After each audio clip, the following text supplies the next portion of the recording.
Magandang hapon mga kapares. Ang liham natin ay galing kay Daniel.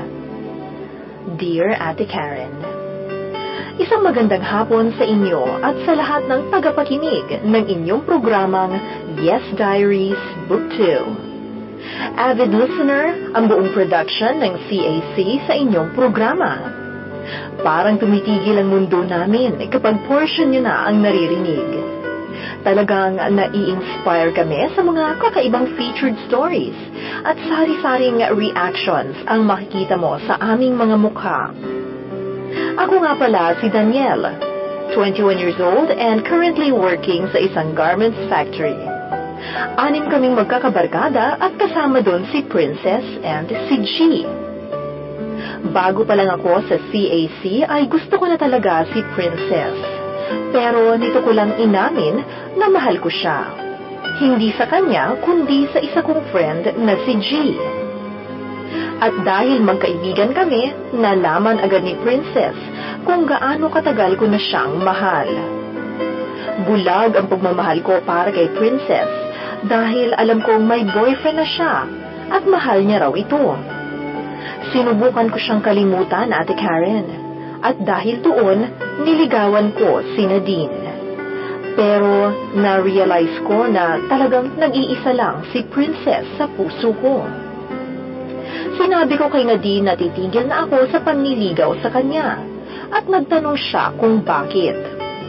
Wala akong sinabing dahilan dahil ayaw ko siyang masaktan kapag nalaman niyang mahal ko pa si Princess.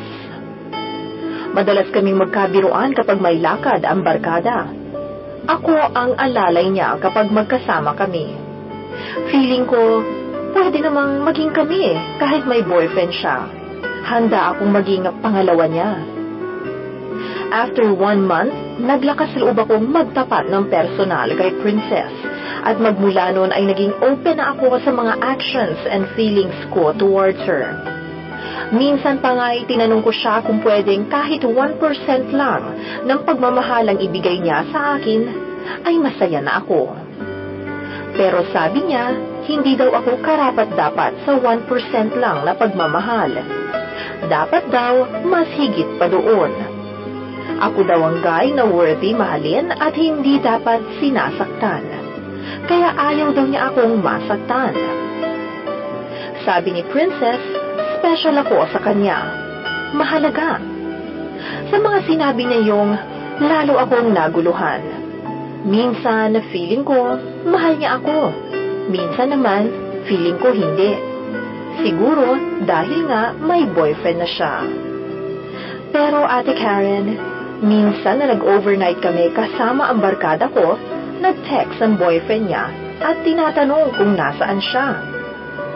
Alam niyo, Ate Karen, lihim akong natuwa sa reply niya na andito kasama ang pangalawa kong boyfriend. Nang gabing iyon, bago kami matulog lahat, paulit-ulit kong sinasabi sa kanya na mahal ko siya. Lagi kong pinaparamdam kay Princess kung gaano siya kahalaga at umaasa na mahalin niya rin ako. Ate Karen, tama bang umasa at maghintay sa babaeng may boyfriend na? Natatakot rin kasi ako, Ate Karen, na baka masira rin kasi ang aming pinagsamahan, ang aming friendship. At Ate Karen, kung kakalimutan ko naman siya, gaya ng payo ng lahat, paano ko ito gagawin? Hindi ko naman siya kayang iwasan, lalo na at magkabarkada kami at magkatrabaho pa. Darating kaya ang time na mamahalin niya rin ako ng lubusan? Sana ay matulungan niyo ako.